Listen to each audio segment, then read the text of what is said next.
peaceful day to everyone. Welcome to Pathways of Hope. My name is Alvin Fabella. Today, let's discuss Matthew 12, verses 38 to 42. Are you the type of person who needs a sign before you believe? Are you like the scribes, the Pharisees, who in today's gospel demanded for a sign from Jesus Christ? They wanted a sign like the 10 plagues that the Egyptians received when they wanted to see who is the one who sent Moses to them? Who is this being who demands that his people be freed so they can worship freely? But at that time, the demand of the Pharisees and the scribes, it was quite foolish because Jesus already performed a lot of things. He did miracles, he did healings, he controlled nature, he multiplied bread, and yet the Pharisees continue to demand for a sign. And this is what Jesus Christ replied to them. An evil and an unfaithful generation seeks a sign, but no sign will be given it. In verse 39, Jesus says that the only sign they will receive is the sign of the prophet Jonah. Jesus compares himself with the prophet Jonah. Jonah is from the Old Testament, but he is a foreshadowing of Jesus Christ. He is a type of Jesus Christ.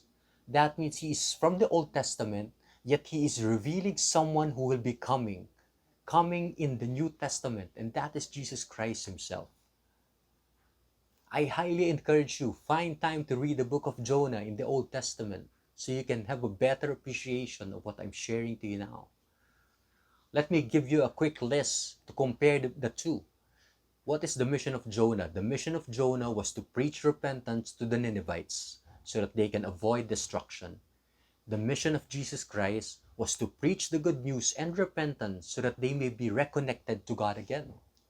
Jonah was willing to sacrifice himself by being thrown off the ship so that the other shipmates may avoid death.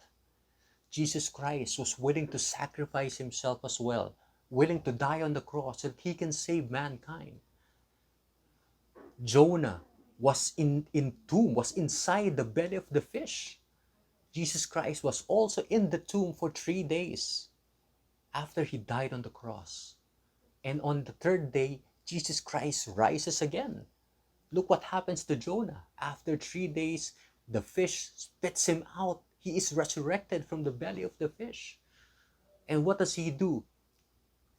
Jonah goes around Nineveh and preaches repentance for 40 days. What does Jesus Christ do after he resurrects from his death?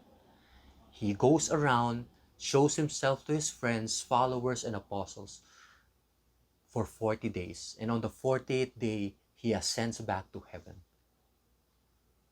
They both preached repentance because they wanted the people to receive the gift of God, and that is salvation.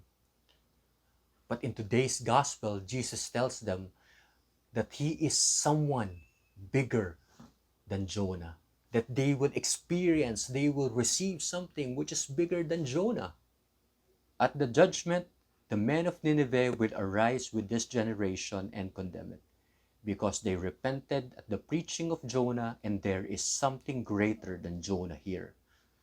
In verse 42, Jesus continues, at the judgment, the queen of the south will arise with this generation and condemn it, because she came from the ends of the earth to hear the wisdom of Solomon, and there is something greater than Solomon here. How about you? Do you also require a sign from God before you believe him? Jesus died for you already. What proof? What else do you need to believe him? St. Paul preaches this to the Corinthians. For Jews demand signs, and Greeks look for wisdom, but we proclaim Christ crucified. When it comes to God, it's not a matter of seeing, it's not a matter of thinking or understanding. It's all about love, because that is also the basis of God when he deals with us. When he deals with us, he doesn't look for a sign. He doesn't look for a sign that, will this person really change? Will this person be faithful to me? Will this person really turn away from sin? No, he accepts you as you are already. He loves you unconditionally. And that is the message of the gospel for all of us today. We believe because God believes in us. Hold on to that truth. Receive Jesus Christ and believe. If you were blessed by this video, please like and share it to all your friends. Help us to be a pathway of hope to others. God bless your week.